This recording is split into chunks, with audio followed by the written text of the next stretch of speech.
Okay, so now we're going to take a look at sort of the culmination of several of the things we looked at previously, which is probably one of the more common, one of the more important laws we'll see in thermochemistry.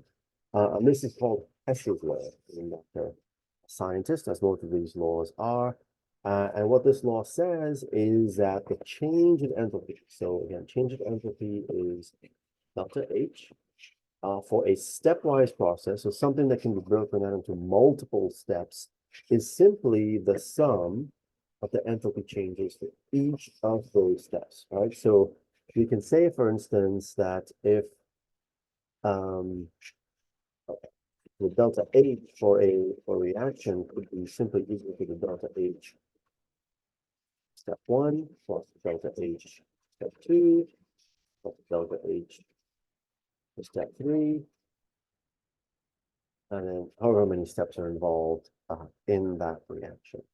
And this is where we're going to see that adding and manipulating our thermochemical equations is going to be very, very important.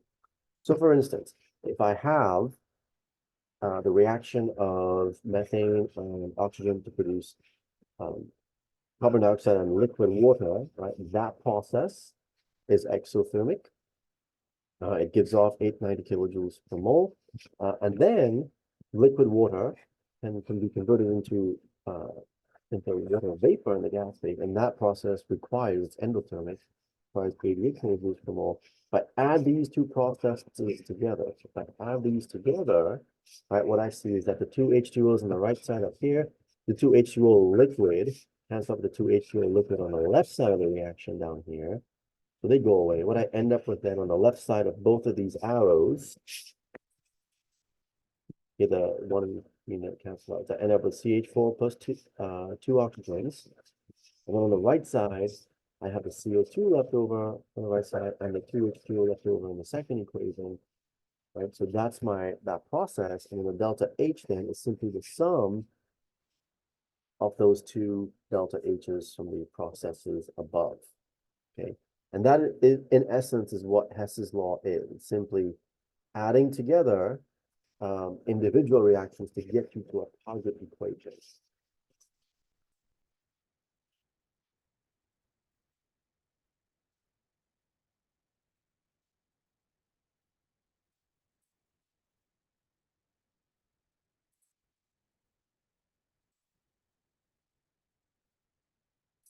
And when we do that, when we get to our target equation, then we're just going to add together the delta H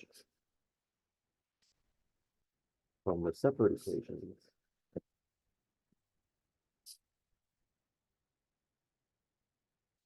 Well, I have to get to the delta H for the target equation. So when we start using these, we're going to have to manipulate our thermochemical equation, just like we described previously. All right, so we want to make sure that we specify the physical states of the reactants and products because they can affect the enthalpy changes. If we need to multiply an equation by a factor, either multiply it by 2, all the coefficients by 2, all the coefficients by 3, whatever, we also need to multiply the delta H by that same factor. And if we, for whatever reason, need to reverse an equation, we also need to reverse the sign. But it's the magnitude, so not the number. We don't change the number. We just change the sign of that equation. We're going to add the delta H's for each step after we manipulate. And then the reason why this is helpful is because we can actually we can theoretically calculate the enthalpy for a particular process that is really difficult to find directly or really difficult to determine in the lab. All right, let's take a look at an example of one such equation. So it says we're given 3 of these thermochemical equations, or 3 of these reactions, and then we need to determine the enthalpy change for this reaction. And so this is our target equation. Our delta H for this is unknown. So this is our target. That's what we're going to get to. So what we're going to do is look at these 3 equations initially and see how we can add them together or manipulate them to get to this target equation. Now, the first thing that you may want to look at is to see, well, what exactly is in this target equation, all right? So if I look, for instance, and I can see, oh, there's NO2 in my target equation, the any of these provided equations have NO2 in it? And is the NO2 on the correct side of that equation? So if I look up here, I can see NO2, yes, is in this equation, and it is on the right side, it's on the product side. So I'm probably going to use this equation as it is for right now, just based on what I see. Okay. The other thing that that we can look at here is to see, well, you know, do I have NO in one of these equations, because I have it in my target equation. And yes, I have NO in this side of the equation here as well. So all arrows indicate that it's safe equation. I'm probably going to use it as it is, but let's double check and see what else is. So I also have in my target equation this O, just O, the gas phase. So do I see just O in any of these other things? And yes, there is O, right? But what you notice is that the O on this equation is on the right side, and my target equation is on the left side. So chance of what I need to do here, I probably need to reverse this equation to get it on the correct side of the equation where it is on the target. Right? So if I reverse this, I'm going to number these. This is equation 1, equation 2, equation 3. This is probably what you should do when you do yours as well. I'm going to reverse 3. Okay, what I end up with then is I have 2 O's on the left, producing O2 on the right. And then I'm going to have to reverse my sign, and delta H that becomes negative 495 kilojoules. Yeah, we're just gonna omit the units for right now and just keep track of the numbers to make it simple. Okay. So I've manipulated that equation to get the O on the correct side, on the left side of the equation, right? But you will notice that in this reversed equation, I have 2 O's on the left, and I have 1 O on the left side in the target equation. So I somehow need to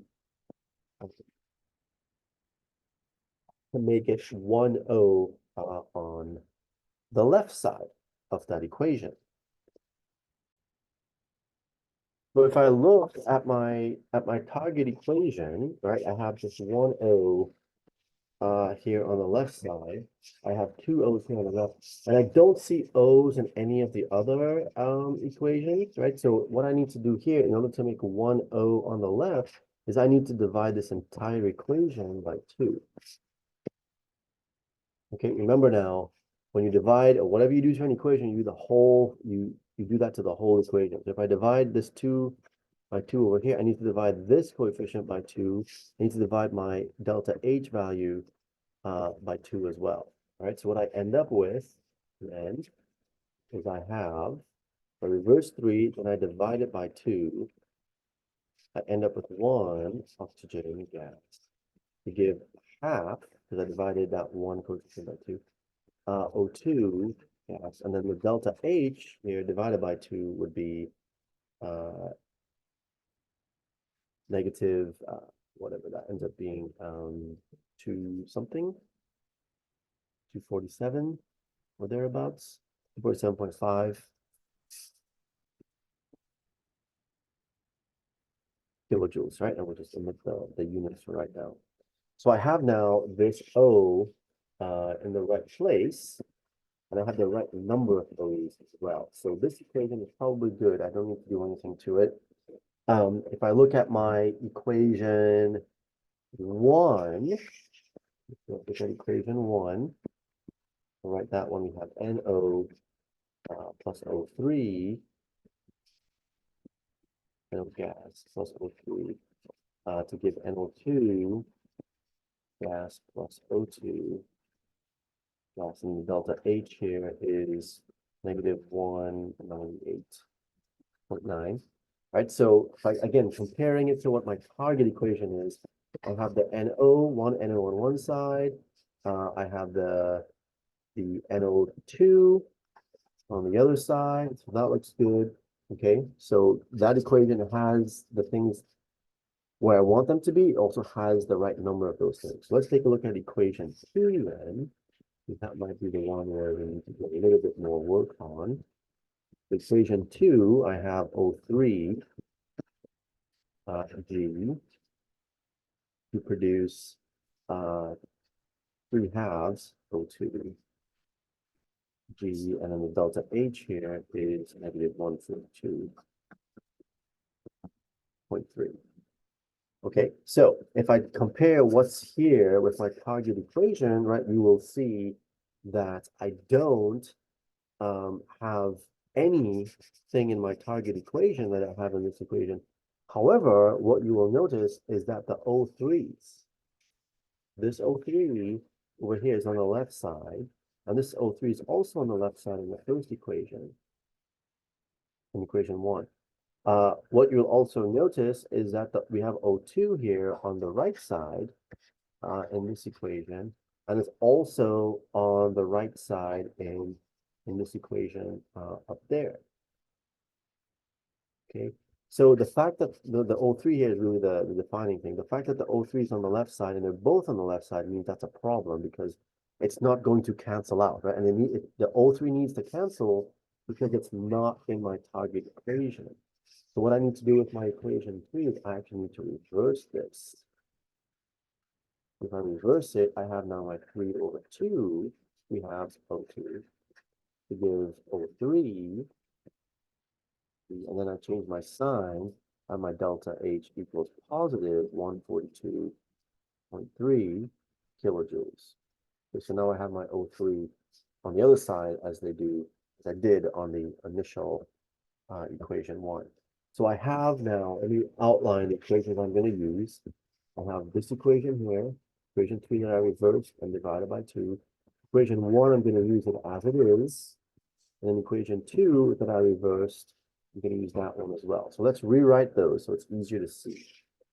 Let's write equation 1. So I have NO gas plus O3 gas to give NO2 gas and O2 gas. Delta H there is negative 198.9.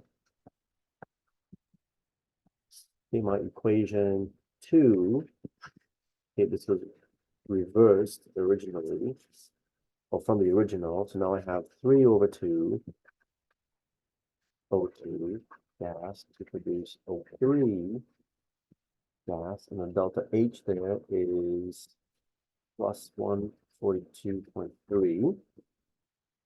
And then my equation 3, what I did to the original one is I reversed it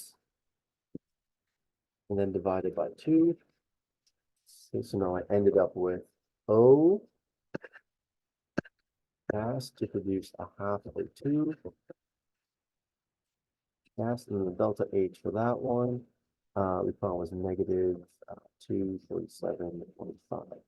So now when I add these all together, okay, things that are on opposite sides of the arrows from any equation, if they're the same, you can cancel them out. Right? So what we can cancel here, cancel them using the red one,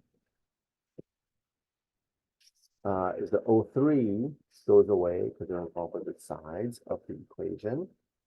Okay, I have on the right side of this equation, I have 1 O2 over here, and I have a half O2 over here. So 1 O2, 1 oxygen molecule, and a half. So that's 1.5 O2s. That actually cancels out the 1.5 over here, because 3 over 2 is the same as 1.5. So this cancels out both with this one and with that one there at the top. And if I look, there's nothing else that's going to cancel. So then I can write what remains. This, by the way, there's some similarity between this and your net ionic equations that you did, a few weeks ago, a couple weeks ago. It's kind of similar, but now we're using, energy values. So if I rewrite what I end up with, I have my NO gas. That's the only thing left now on the left side of this equation. I have my NO over here, and I also have my O plus the O gas. Then that produces what's left on the right side of this equation. I have just the NO2 gas remains. And guess what? That is my target equation. Okay, so what I did is I manipulated all of these equations here at the top so that when I added them together, I got to this target equation. Obviously, this is something that's going to take practice, right? You can't do one of it and expect to be good. The last thing, very, very important thing that we need to do is after we've added the equations, we also need to add together the delta H values. Okay, and we've already addressed the signs where we reverse things, where we divided them, you know, when we change the coefficients. We already addressed those. So the delta H there, we're just going to add these together. So we have negative 198.9 plus positive 142.3 plus negative 247.5. Okay, so it's very easy. This last step, which should be the easiest step of just adding stuff together, is very easy to actually stumble at this point because of all the sign changes that could have occurred in this process, right? So when we add these together, what we'll end up with is a total of negative 300, the delta H here is negative 300 and looks like 304 kilojoules per mole. And you can double check that when you do your calculations on your own.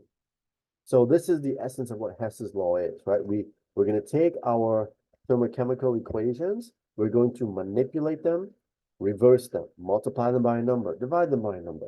We're also going to change the delta H values whenever we manipulate them, and we're manipulating them in such a way with that target equation in mind every single time, so that we have the correct reactants and products on the right side of the equation. We add them all together. Hopefully we get our target equation, and then we add the delta H's together as well.